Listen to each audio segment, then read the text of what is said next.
এর আগের পহেলা বৈশাখেও আমি জুয়েলারি কিনে পড়েছি, বাট এবার আমি নিজে রিক্রিয়েট করব আমার পহেলা বৈশাখের জুয়েলারি, আর তাও কিনা মাত্র 30 টাকা খরচ করে। তো চলো আজকে তোমাদের দেখিয়ে দেই কিভাবে মাত্র 30 টাকা খরচ করে এই সুন্দর পহেলা বৈশাখের জুয়েলারিটা মেক করে। তোমরা এখানে দেখতেই পাচ্ছ আমি একটা কার্ডবোর্ড নিয়েছি, আর কার্ডবোর্ডটাকে আমি সুন্দরভাবে কেটে চারকোনা শেপ দিয়ে নিয়েছি। এরপরে আমার লাগবে লাল কালার একটা কাপড়। আমি যেহেতু ক্রাফটিং এর কাজ করি তাই দেখা যায় আমার ঘরে এই ধরনের কাপড় অলওয়েজই থাকে। তোমরা চাইলে কিন্তু খুব কম প্রাইসে নিয়ে আসতে পারো, এক গজ 70-80 টাকার মতো নিবে, আর এটার জন্য কিন্তু খুবই অল্প কাপড় লাগে। তো আমি কাপড়টাকে সুন্দরভাবে চারপাশ থেকে কেটে নিচ্ছি। এরপরে আমি গ্লু গানের সাহায্যে এটাকে লাগিয়ে দিচ্ছি।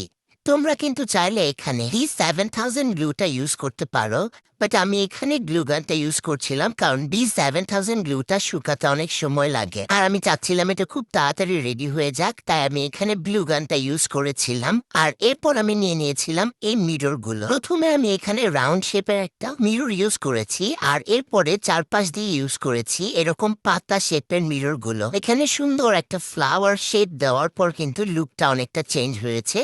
এরপর আমি এটার মধ্যে ইউজ করেছিলাম পাটের সুতা, যেহেতু বৈশাখ তাই একটা বাঙালিয়ানা ভাব থাকতে হবে। এরপর পাটের সুতাটা আমি চারপাশ দিয়ে পেঁচিয়ে দেওয়ার পর আবারও রাউন্ড করে পুরোটাকে বর্ডার করে দিচ্ছি এই পাটের সুতার সাহায্যে। আর এই চিকন পাটের সুতাটা ইউজ করার আগে কিন্তু আমি হালকা করে পুড়িয়ে নিয়েছি যাতে আঁশগুলো দেখা না যায়। এরপর আমি এটাকে সুন্দরভাবে ফিনিশিং দিয়ে নিয়েছি। এরপরে লুকটা চেঞ্জ করার জন্য আমি ইউজ করছি এই কড়িগুলো। বিশ্বাস করো পহেলা বৈশাখের জুয়েলারিতে যদি কড়ি না থাকে দেখতে কিন্তু ভালো লাগে না। এই কড়িগুলো ইউজ করার পর কিন্তু দেখতে অনেক বেশি সুন্দর লাগছে। আমি কিন্তু ডিজাইন আগে সিলেক্ট করিনি, জাস্ট নিজের মতো করে যা যা মনে আসছিল ওরকম ভাবে করে নিচ্ছিলাম। তারপর আমি এক্সট্রা একটা কড়ি নিয়ে তার মধ্যে পাটের সুতা দিয়ে গানের সাহায্যে এটাকে লাগিয়ে দিচ্ছি। এটাকে আমি একটু স্লো ভাবে দেখাচ্ছি যাতে তোমরা বুঝতে পারো যে কাজটা আমি কেমন ভাবে করেছি। এরপরে জাস্ট পাটের সুতাটাকে অল্প করে কেটে নিব, আর সেম প্রসেসে কিন্তু আমি 8টা বানিয়ে নিয়েছি। আমি 6টা ইউজ করব